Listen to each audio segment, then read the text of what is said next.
once again, this is Hip Hop Could Save America, the live stream version, the most enlightening hip hop live stream in all the land.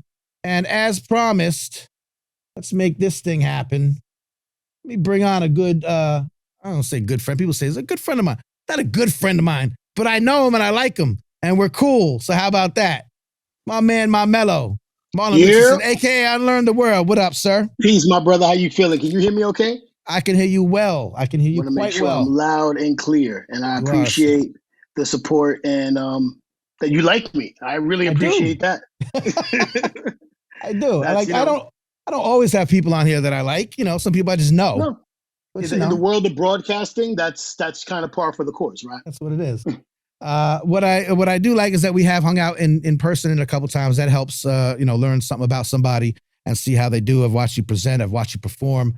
I've watched you kick it and do a bunch of things. So I'm really glad. Like I said to you before, this is a long overdue conversation, but I've been waiting to get this beautiferous situation all beautified before we get everyone set up in here that I've been waiting a long time to talk to you. So once again, I thank you for your time.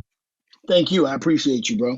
Do me a favor, if you will. I've mentioned you and hinted at you, and some people know who you are. Could you please, instead of me reading your bio, because that changes from day to day sometimes, how people feel, please present yourself as you like to be presented to the world, if you could. Yeah. Marlon Richardson, also known as UnLearn The World, MC first and foremost. Like, I'd be remiss if I don't say that. Like, I am an MC, rapper, producer, beat maker. I like to say overall hip hop creative, but more particularly a hip hop educator. Right. I have been a hip hop educator over the last 10 years. I am currently education director and acting executive director of Hip Hop for Change, which is an Oakland-based nonprofit. And we specialize in teaching kids kindergarten through 12th grade the true history and foundational principles of hip hop and get them to engage in all the elements of the culture, not just rapping, not just beat making, but everything. We're tying in themes of social justice. We're tying in themes of tolerance and multiculturalism, mindfulness, emotional intelligence, all the things that we already kind of know as a practitioner in this culture for decades are kind of embedded in hip hop expression. But when you have to talk to school administrators and principals who are predominantly white and not of our ilk, you have to kind of tie that in, right? Yeah, factual. What are some of the things, maybe, I guess now is fine, but past, present, maybe future, some of those in practice ways that you connect with young people, particularly? I know you're involved in the school systems, and then you do some outside of school programming, correct?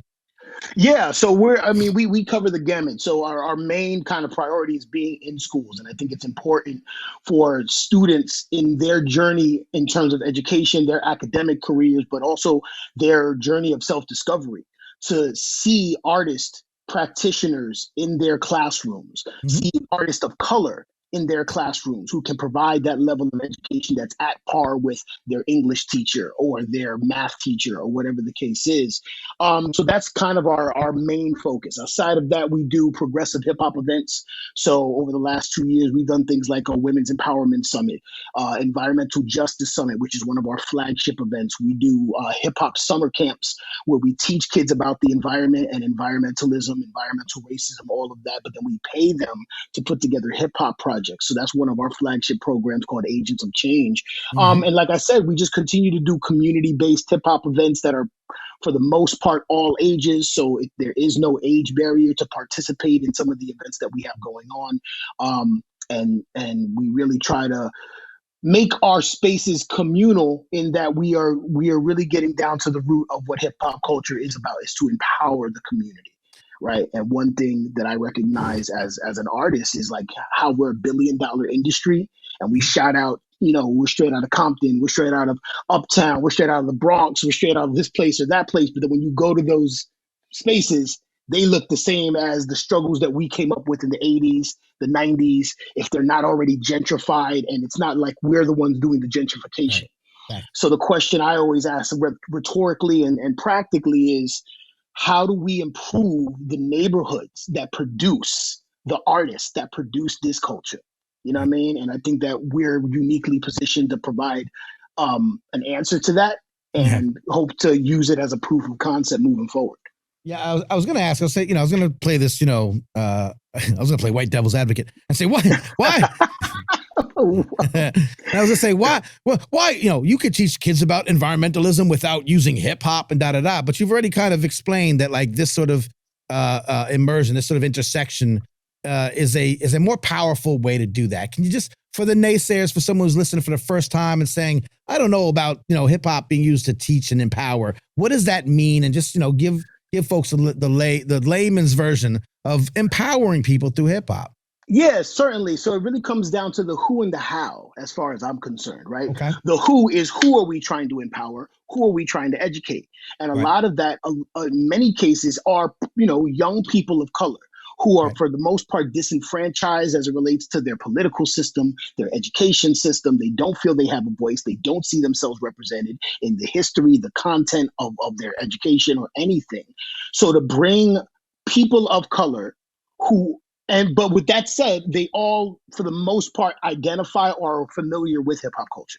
Right. So to bring that as the means of kind of bringing young people into the fold of these more sophisticated and nuanced subjects and issues that we are all confronting and that they have to inherit at their young age, right? I think it's important to have what we call culturally responsive, but more particularly culturally affirmative programming.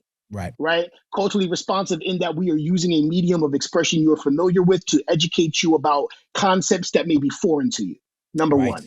Number two, recognizing and identifying that the culture and your lived experience actually has value in the education space. And we can use your lived experience in many cases as metaphor for you to grasp some of these concepts. So when you talk to educators who may not be familiar with the term culturally responsive pedagogy or may not see how it's actually put into practice, you give them these ideas, right? When we started the Agents of Change program about 6 years ago, shout out to my co-founder, Constance Taylor, who worked for the East Bay Regional Parks District. She's an environmentalist to the bone, but she's also a hip hop head.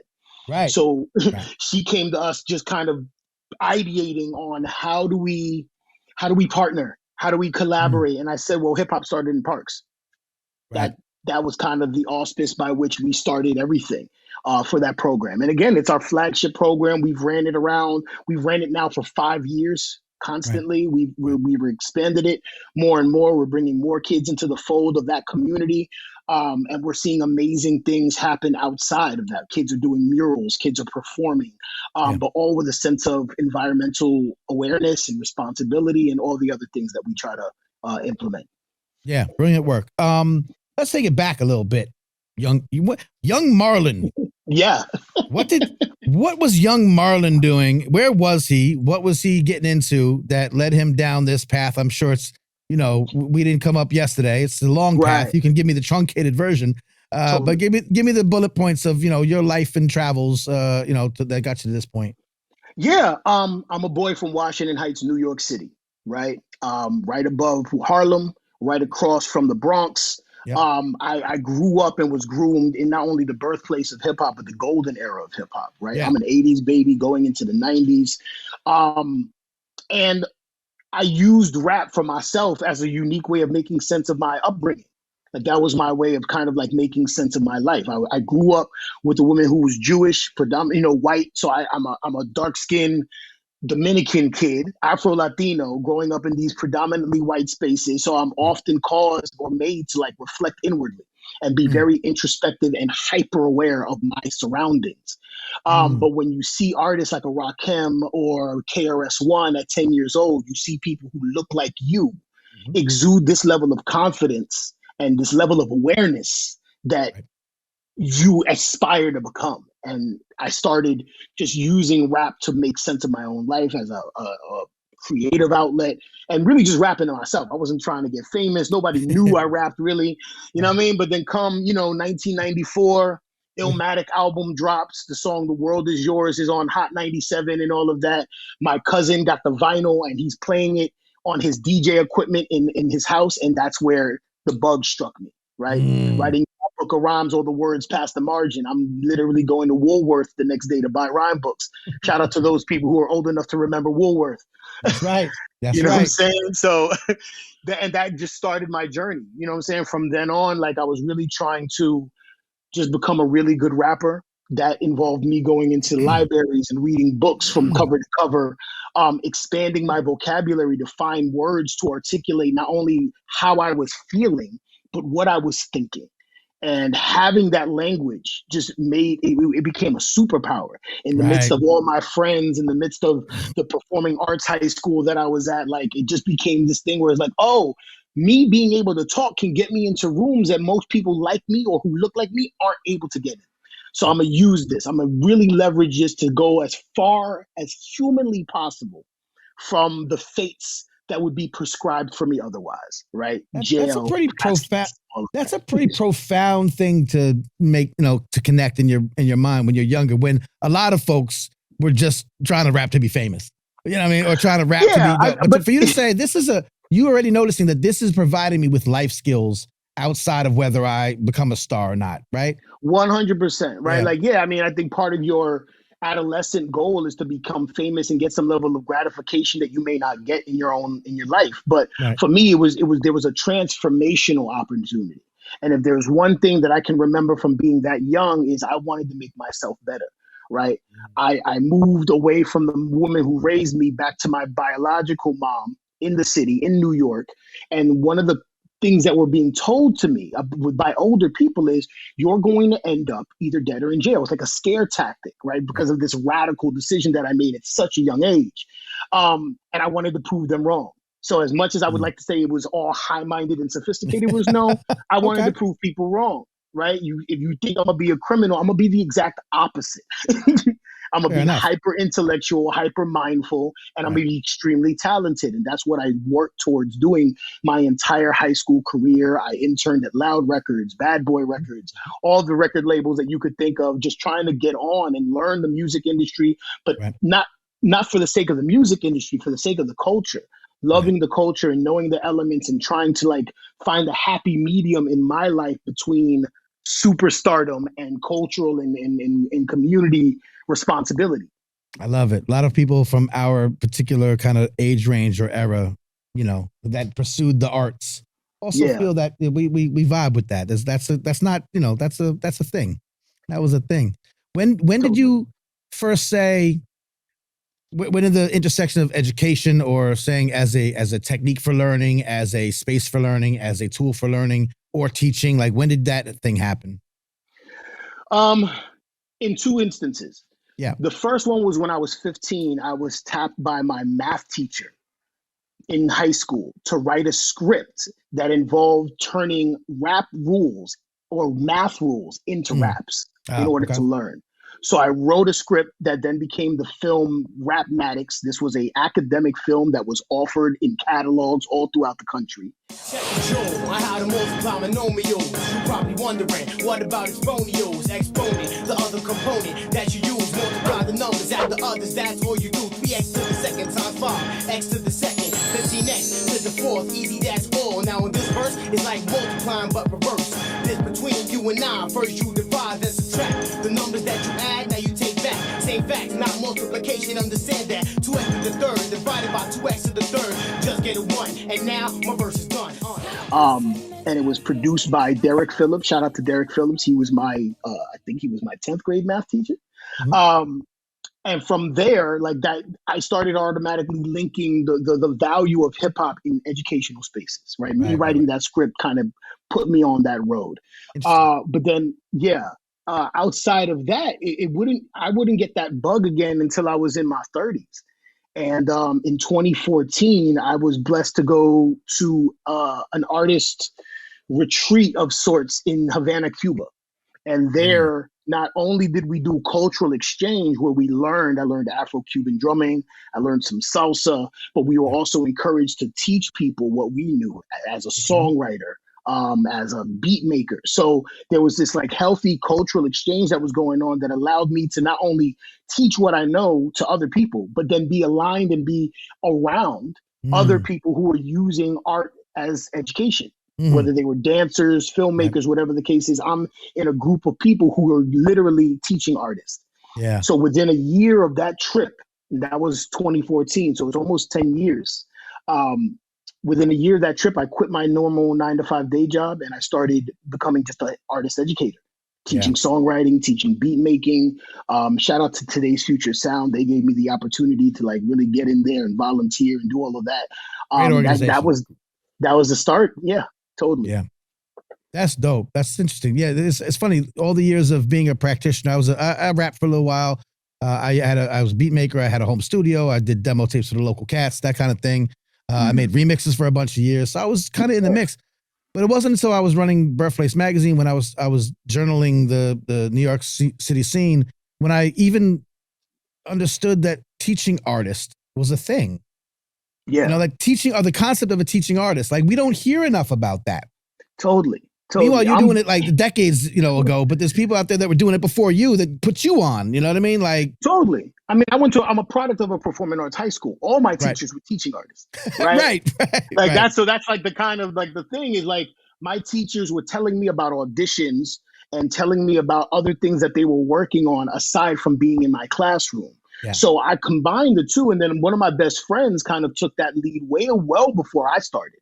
Right. My friend Steph Reed he's singer-songwriter and was going to schools and doing workshops and the whole bit. So I knew that there was a there there. I knew that people were doing it.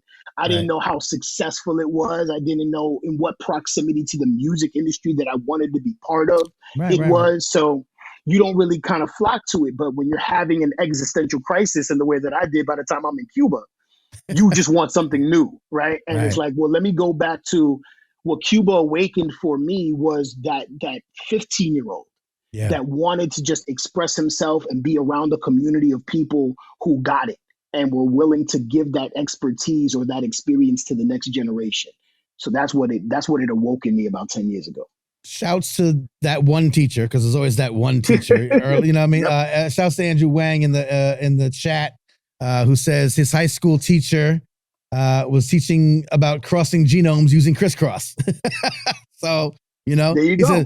He says, I never liked science until that lesson. And that's clever stuff. We talk about the ability of hip hop to be, as you said, you write a rap about math rules and you learn the material. It's rote memorization, but it's funky and it's dope. And that's how we learn. We learn from the beginning. We're children. ABC. And the ABC song is a rap song. You know what I mean? It's a melody and it rhymes. You're 100% right. It would be similar to like a little baby song nowadays. Right, exactly. Yeah. Wow, sci-fi. But yeah, exactly, 100%. So that's in our DNA as humans. I think that works across the board. That's in our DNA. That's how we learn the cleanup song, things like that, songs, rhymes, etc.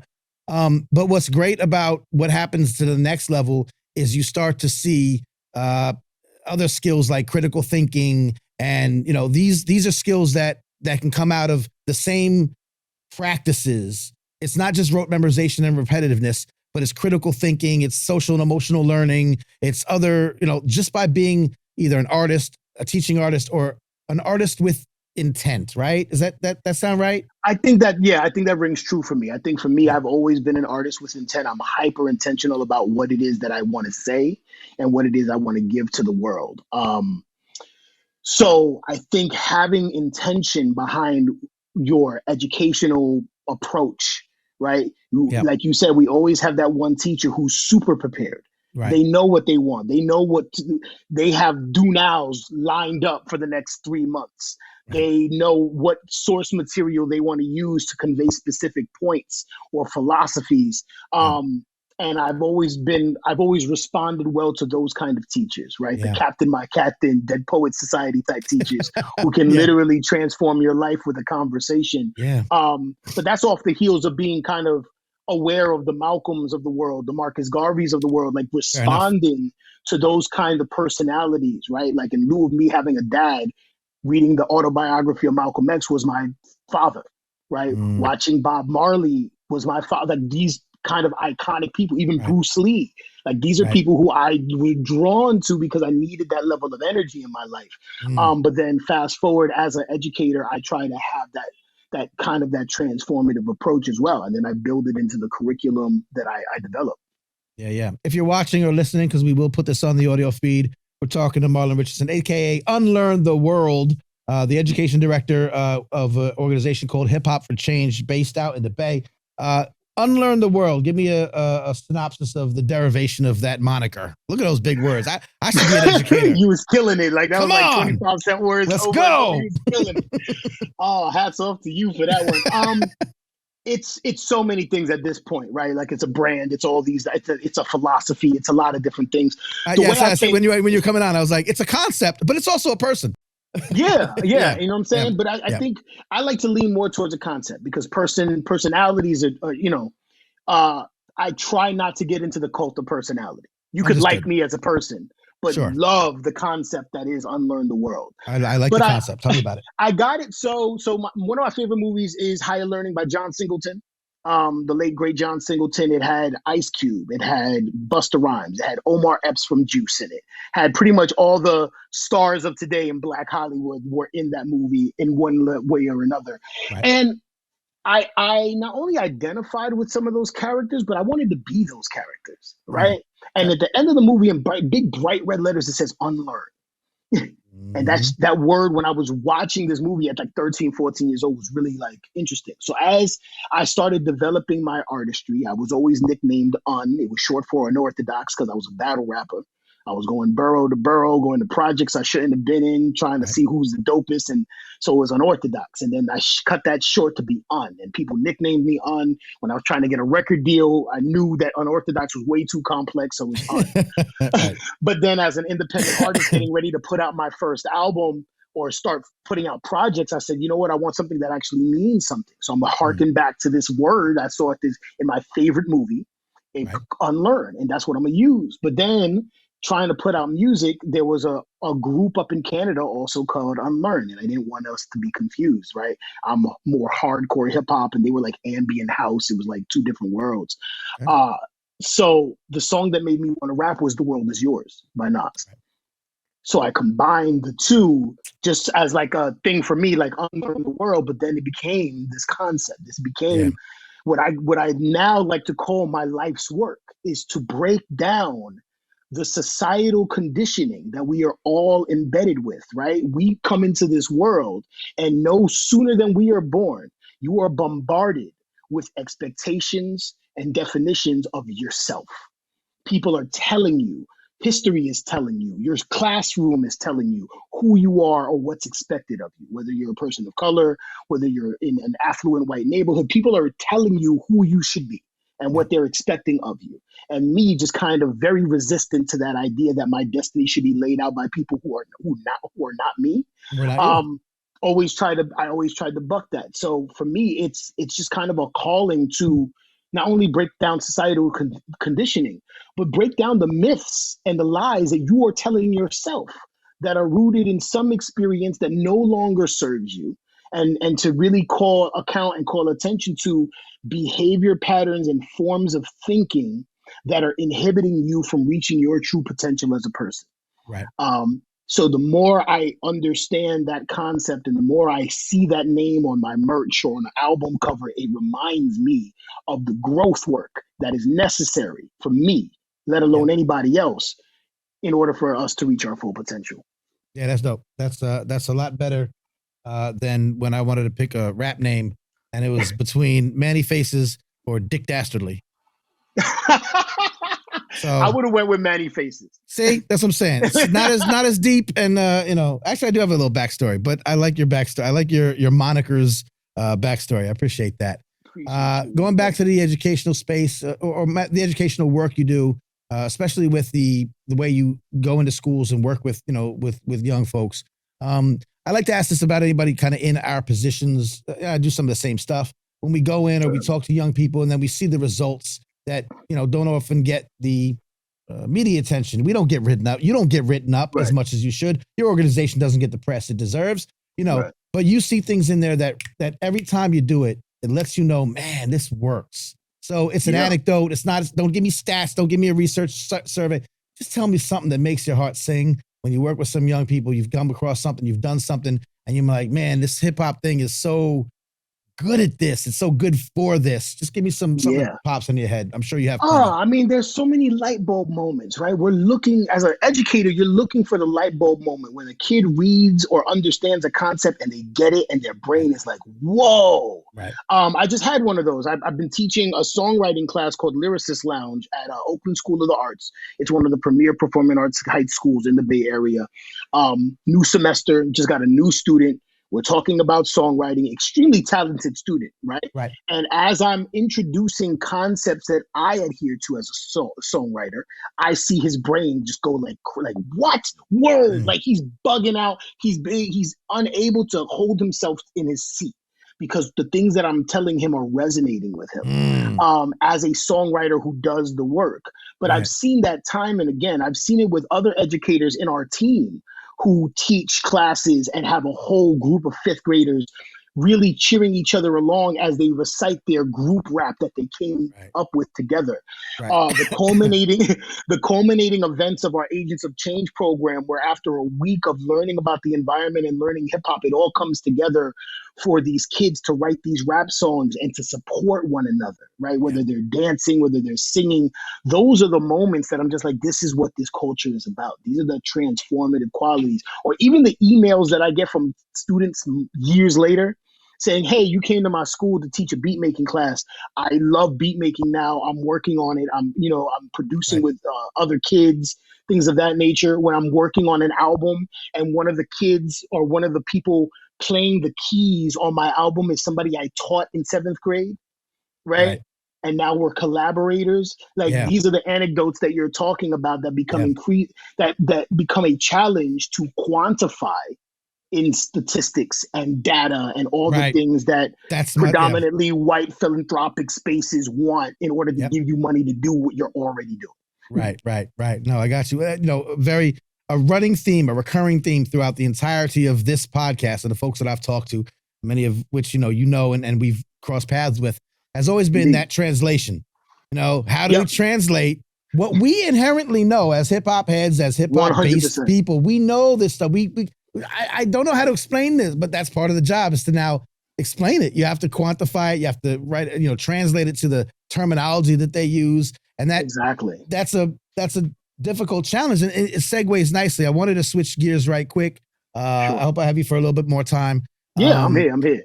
To and it's perfect because it's the philanthropic part of it. Now, you didn't come into the organization. I happen to know you didn't come in as an executive director. You didn't come in charge. Right. You came in as the education director and then you assumed the role. There was a shakeup in the organization. You assumed the role. And not to say that you're not perfectly fit for it, but it wasn't your intent. What challenges have you come to know being in that seat for, a philanthropic, a 501(c)(3), trying to do the fundraising thing, trying to do the donor class kind of work? Totally. But around hip hop, I know there's challenges to that. And I know there's other folks that watch that are part of 501(c)(3)s. I have one. I haven't even started doing all that stuff yet because I know it's a whole different world. It's a whole different ballgame. So What are some of the challenges you've seen? How do you navigate them? What's your gist of, being in that position? Yeah, I mean, it was a opportunity to be educated. Like I had to do a lot of education very fast. So I was really talking to mentors. I was researching things. I was up late on YouTube, learning just organizational structure for a nonprofit. And then pairing that with what I know is baked in our ethos as an organization, right? And I'm not all the way there yet, right? It's only been my first foray into this. And up until now, I was completely cool being middle management. I was completely cool. Just give me my curriculum. Let me do the thing here and go into classes and I'm cool. So to have this weight of responsibility it's nothing that's lost on me. You have to deal with different people and varying personalities and being able to manage that, build coalition towards a common goal, reach deadlines, have relationships and communicate with donors or high-end donors. I thank God that I have a lot of help. We have an amazing volunteer base. We have an amazing volunteer HR coordinator who told me the rules of this is what you should be doing in terms of offering people jobs, right? A development coordinator saying, hey, you need to meet with this person who's been donating thousands of dollars every year and never heard from anybody, right? That's these kind of things. These are things that you just it's almost like the baptism by fire. You're just doing it. And again, and this learning. organization is not scheduled. This organization has been around for a while. It's not like it just came up. Right. It's Yeah, we've legit. been It's had, around you've done your 10 years. 990s. You've done all your things. We are established. I'm doing the Yeah. 990s, the taxes, like all Yeah, of I those get it. It's things. not- But yeah. it's just diving in. For me, it was about diving in and just learning an additional part of what's going to make the work that I love Yeah. better and Yeah. function better. And you know what's helped. And this is a very funny story. So I worked for 10 years. I was a licensed life and health broker doing insurance. Right. Okay. Music industry chewed me up, spit me out.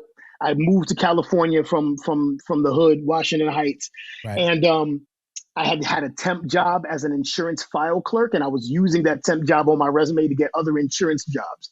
And then I landed in this job that actually gave me a career. So I learned about business and how to run a business by working in a completely different industry for 10 years. And even though I hated that job every day of my life, Interesting. there are things that I do now in my day to day that I'm like, had I not had that job, I would be completely lost here. Right. Right. And but what's so interesting is when I started that job, it was the day, it was my interview. It was like my first day working, and my boss is asking me questions. He goes, "Where do you see yourself in 5 years? What do you want to do in 5 years?" And I told him very just like matter of factly, I said, I want to run a nonprofit that helps kids and gives them life skills. I had no intention of joining a nonprofit or being, it was just something that I said because I just kind of felt it. It took longer than 5 years, but we landed exactly where we landed. You know what I'm saying? All right. So I always harken back to that because it was like, all right, I was setting out my intention then and still.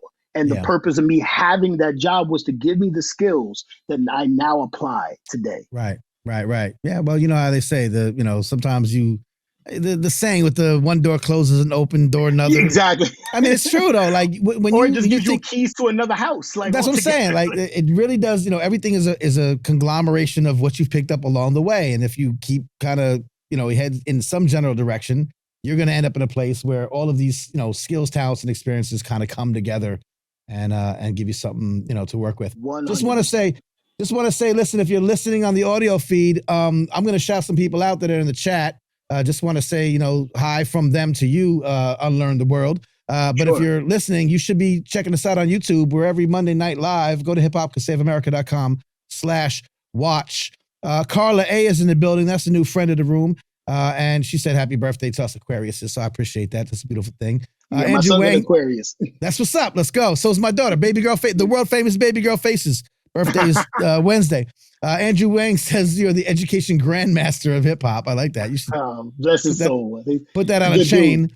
Cortez, good. Cortez Watson's in the building. Of course, we saw AJ Woodson before. I know that Jerome Enders is in here, and Reyes Romero. A bunch of people checking in, just giving you good feedback, man. You'll see it all later. Shouts to Zeps. Zeps is in the house. Do you know Zeps? My God, what's up with Zeps, man? Yep, you're in the way. People, Elliot Gann is being shouted out, of course. Elliot Gann from Today's Future Sound. Salute, yeah. Nate Novato, my guy, is up in the show. Yep, he's been on the show as well. It's like a family reunion up in here. Like, what's going on? I love it. I love it. Yeah, many hands makes for light work. It's just I'm always reassured when I see you at events. Anytime I'm working with Nate or anybody, it's like full circle moments. You know what I'm saying? Yeah. Like just being around people who want to do this work and want to do it on a grand scale and are really true to the culture. It's always refreshing. Tell me. Oh, geez. What happened? Oh man, you don't get to see it. That's weird. That was a cool beat drop, though. It's dope, though, but I can't get it to show. What the heck, man? Let me try to see if I can do it like this. It's like this. It's supposed to look like this. There you go. No, you still can't see it. I have work to do. Is it like a light? What's going on? It's telling people to subscribe. It's a little like reminder to hit the subscribe button because we're on YouTube and I'm trying to get people to hit the subscribe button. There it is. Let's just do it verbally. Right now, do it. What are y'all doing? Y'all haven't done it yet? That's what we're doing. I'll give y'all 5 seconds. Let's go. Hit the subscribe button on YouTube. 5, 4, 3, 2, 1. Right. There you go. Let's go. All right. That being said, you talked about seeing us at events. What is coming up, if anything, like besides the programming, or matter of fact, talk about the programming that's coming up. I know you've got something going on with our good friends at the Hip Hop Education Center. That's something Yes. brewing. So anything new and bubbling and popping. I saw something today. I'm on top of it. I see everything. Y'all, I see everything happens in this hip hop world. You got like You do. some leased space. You guys are gonna open up. I Yeah. see everything. So It's tell me all the new things that are happening. so okay. So first and Yeah. foremost, because we were talking about quantifying the efficacy of hip hop, right? Yes, sir. Shout out to Martha Diaz and the Hip Hop Education Center and the Love California Martha. Department of Education. Yep. We have partnered with them to support the research that Martha is doing in terms of providing those case studies and that research and collecting the data that can show the efficacy of hip hop education work. I know we talked about it, but it is important to have the 100%. receipts. It's important. Exactly. I get it. And supporting that work, so it moves into the bigger picture of CTE, career training equivalency, right? So we can build pipelines from middle school onward in the academic careers of young people in terms of getting jobs within hip hop culture. And I always say hip hop culture instead of just like the entertainment industry, because as it relates to hip hop and the entertainment industry, we can see those areas where hip hop, especially young people, are exploited. So it's very delicate in that respect. But nonetheless, as a hip hop practitioner within the culture or the industry of the culture, there are so many careers that you can have, right? Aside from rapping or making a beat, you can be an engineer, you can be a journalist. We now have broadcasting in our pocket, right? There's so many hip hop podcasts and TV shows and things of that nature. It just makes sense to be able to create these pipelines, right? And it I don't want to say it legitimizes us, but it does serve as showing that hip hop is a viable career field. Where I had to struggle explaining this to my mother when I told her I wanted to be a rapper. Yeah, my dad, the distinguished professor of sociology, and I'm like, yeah, I'm not gonna go to college. I'm just gonna make these beats, bro. Like I'm gonna make it work. Yeah, exactly. You know what I'm saying? Or when I tell my parents that I'm presenting at a college or whatever, they go, "They pay you for that?" Yeah, right. Like, yeah, you don't have. I don't even have a degree and I'm doing it. So, they're like, what the hip hop? They don't get it. It's a, it's an antiquated linear thinking that does not include and factor in how this culture has grown. So we have that partnership. Shout out to Martha Diaz and everybody doing that work. Aside from that, we have partnered with the San Francisco Parks and Recreation to do an amazing program called Hip Hop in the Park, where we are providing a series of workshops in all the elements of hip hop, and we are giving kids a stipend to come learn in each of these different fields. So if you want to be a songwriter, you live in San Francisco, 18 to 24, come through, pull up.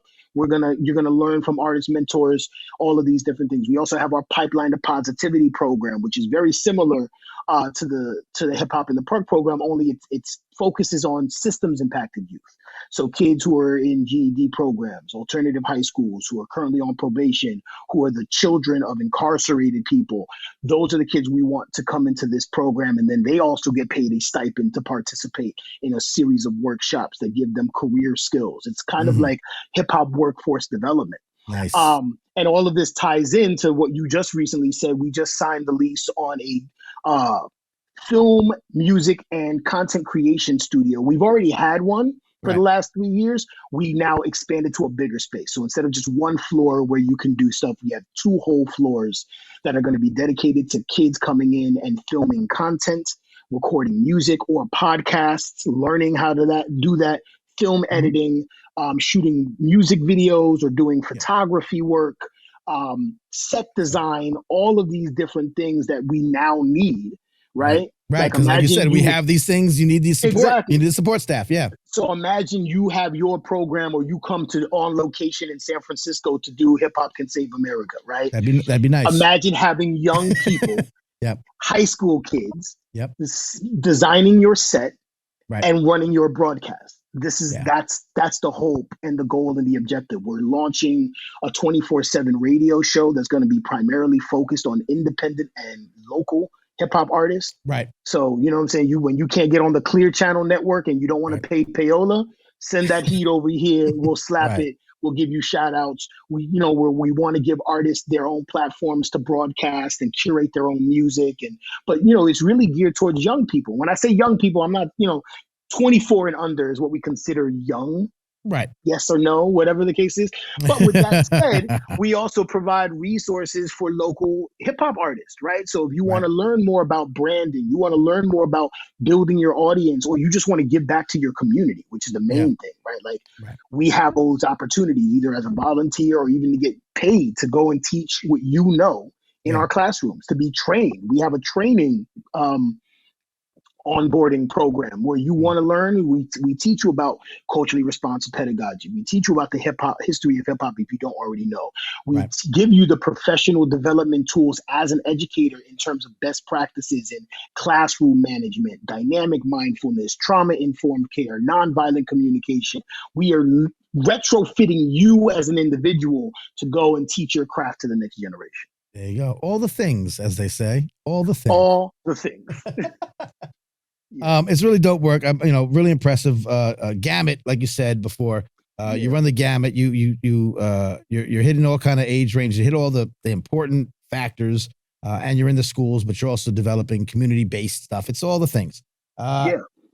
So okay, so we'll come back to that at the end and tell people what they need to do to follow up with the organization and get involved, whatever they want to do. In the meantime, before we get out of here, tell me about The God That Sins. Ah, yes. The album that I just released called The God That Sins. This is my 6th official album. Put out mixtapes before that, but this is my 6th album. And I'm really proud of this work. I'm really proud of this album. It has a slew of features. It's probably the most feature heavy album I've ever created. So Yep. we're talking Ghostface Killer. We're talking Benny the Butcher. We're talking Royce the 5'9". We're talking a posthumous verse from Sean Price, along with a lovely, amazing group of vocalists that are based in the Bay Area. Alexandra the Author, Rizzo, Isaiah Mustafa, even, some of the OGs of the culture in the Bay Area, Difsa Benjoko, part of founder of Hip Hop Chess Federation, right. 64 Blocks, all of these different things. He has a nice little cameo on the album. He's my big brother. I love him, man. But yeah, it was an album that I've been working on for the last year. And it really started from one song. The first song, Walk on Fire, the bar that I start the song off with is life is filled with new beginnings. Talking to the God that sins within me is my new religion. And when I thought of that bar and it just came to me, I was like, this is the concept for the album, right? And when I say the God that sins, it could be very heavy, but what I'm ultimately meaning is, humanity, mankind, our ability to create and our ability to build that matches our capacity and our ability to completely destroy, right? That is the God that sins, trying to find and align with your higher self, all the while recognizing your shortcomings, your flaws, and diligently working towards fixing them. But you can't fix them until you identify them and really process where they come from, why they happen, all of these different things. So to be the God that sins is the path of self-discovery that I think we're all on one way or another. Right. And I wanted to chronicle that with what I go through, right? Being in this kind of new position, all the things that came with that, all the responses to whatever success I'm having or perceived to have, just making that transition from one level to another, and what the weight of responsibility that comes with, the isolation that comes with that in many cases, just unpacking a lot emotionally, spiritually, mentally, but then also speaking to our social issues as a culture, speaking to social issues that are happening around the world, just kind of unpacking a lot in 17 tracks that run just about an hour. Yeah. No, dope project. I've definitely run through it. Andrew Wang says he bought it on Bandcamp. It's super dope. Thank you. And that was another thing. Like, I put it out on Bandcamp. I never put out music on Bandcamp like that. So I put it out on Bandcamp before I put it out on streaming services, and the response and the support with dollars, with people actually buying product in a world where it was amazing. That was overwhelming for me to see how many people were like, and I've been kind of testing, like, who actually buys music anymore? And sure enough, there is a market. People still buy it, and they buy it especially when it's good. And, not by my own standards, but by their standards. So if they think it's good, and more particularly, I said, pay what you want. So, like, you can pay what however good you think this is. You know what I'm saying? Where some people paid $7, other people paid $10, other people paid $100, some people paid $50, some people, it really comes down to like democratizing the price setting. Right. And that worked out for me. That it worked out for me. So I And, appreciate everybody who bought it, anybody who listened, Andrew, anybody who supported the project. Andrew's he wants to let it be known. I paid full album price. Thank you. Appreciate that. One time for Andrew Wang, always supporting. So that's all right. So it's a good project. It's great. Thank you. Are you, and I know you are, I'm not asking questions. You are traveling a little bit to support the project. Is that true? Yes, I think this is probably the really great space to announce it. Yeah, I'm going on a world tour. Oh, this will be my first time going to Europe, promoting an album. So in addition to some dates that we have locked in here in the States, I'll be going to Scotland. I'll be going to London. I'll be going to Manchester. I think there's an opportunity for me to go to Germany as well as France. Nice. So we're getting all these dates lined up. I think the majority of the dates are lined up, and the bigger part of that is that I'll be touring with Jizza from Wu-Tang. So I'll be supporting him on the tour that he's already on, doing spot dates. And this will be my first time going out to Europe, performing. And this is something people have been telling me I had to do for years. Like, yo, you need to be out in Europe. So I've heeded the call. I'm coming to Europe. And this will all be the month of February. Yeah. Those Europeans love cerebral hip hop. They really do. they really do. So let's see how much they love this. I think they're going to. But that's very dope. I'm happy about that. And then I'll be putting together a presentation, a lecture. The last album I did when I saw you at Harvard, I had just dropped an album called Crowns, and I developed a lecture around the concepts in that album and the themes of that album. That's what I presented over at Harvard. So I'm hoping to do the same at universities around the country this year. The focus with this particular presentation will be all the socio-spiritual movements that influence the culture we now call hip hop, right? Whether it's Nation of Islam, 5 Percenters, Zulu Nation, Hebrew Israelites, like just the concepts around collective responsibility, collectivism as it relates to people of color and that tradition of collectivism, juxtaposed to the individualism that we see in the capitalism that happens in the United States, right? Yeah. So kind of exploring these concepts and then seeing how they've tied into the themes that I present in the album. Yeah, I think Europeans will like that, but we'll like that too. It's a very worldly. It's a very worldly. Look, it's a very worldly look at things, and exactly. And I think it's important. I think it's important that if we want to take our culture back, we have to really just kind of realign our sense of collectivism. Interesting. And the us, not just I, right? Like, interesting. People get hundreds of millions of dollars and leave the hood, and then the hood's still messed up. Whereas, like, if you have a sense of I submit that if you have a sense of collective responsibility, if and when you get that $100 million, you know what to do for your people, right? Yeah. Not saying you're obligated to, but I mean, come on. I get it. I understand that. I understand that rationale. That's interesting. That's a longer discussion, but it's one that I think is definitely worth touching upon in the way you're doing it. We'll have that conversation, I suspect, in the future. I like delving into those topics. And let me just, as we wind down, that kind of parlays to a question that I usually ask at the end of these episodes or these interviews or these conversations, these chit chats, whatever you want to call it. I don't like interviews. I would say fire chat, but your LEDs is killing it. Oh, so listen, like these LED side chats. Hold on. I'll do this. Look, I'll make it. Hold on. Can I do it while we're watching? Probably not. See, I'm trying to make it. Look, I'll turn it to red. We can go fireside. Look at that. We can make it. There we go. We can make it firesidey. Red light special. This is for Hip Hop Can Save America After Dark. The Quiet Storm with your man Manny Faces. There you go. Hey yo. So listen, what I want to say is, it is called. I named the show and all derivations of it. Hip Hop Can Save America. And yes, people, I know Hip Hop Can Save the World. I got that domain name too. Support this so we can do that. All right. They always come at me. Hip Hop Can Save the World too. I'm like, I know. Can y'all do the Patreon and then we could do that next? Exactly. Let me get the book out. Anyway, but it is a lofty. It's a lofty idea, right? That hip hop can save America. There's a lot to it. Like, save it from what? Does it? I remember who was it? Someone, I think maybe it's Dr. A.D. Carson. You know A.D. Carson, who was like that is prepared. Whether we want it to be saved or can be saved. So all these things, but with no caveats or whatever. I feel that hip hop has this unique ability to affect humanity in a positive way. Certainly, this goes across the board and universal and worldwide, but most particularly and perhaps most importantly, helping uplift the lives and livelihoods and communities of those from whence hip hop came. Now, 100%. But definitely across the board, it's one of those things. So without giving you too much of my preachiness, which you've already heard me say probably in the past, what is your interpretation when I say hip hop could save America?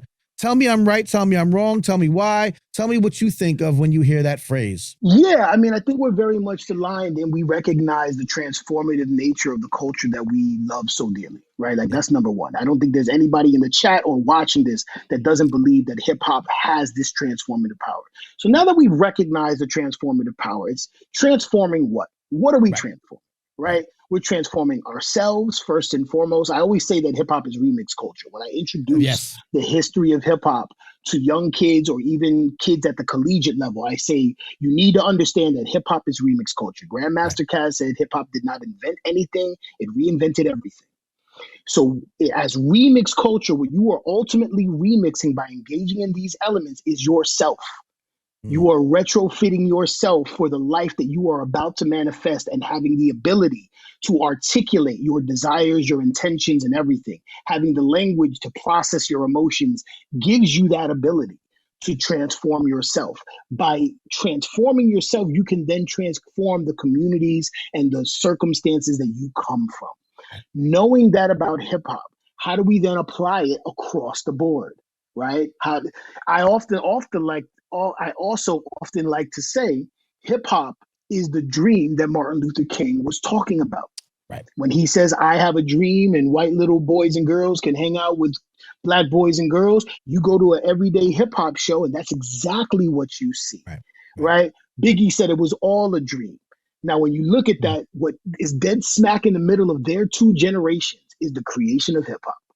Right. So that's the dream that I think we're talking about, where we move away from these egotistical concepts of identity that are rooted in race, that are rooted in class, that are rooted in economics or politics or religion. And you go to a hip hop show, you go to a hip hop jam, you go to an environment where it becomes about the music.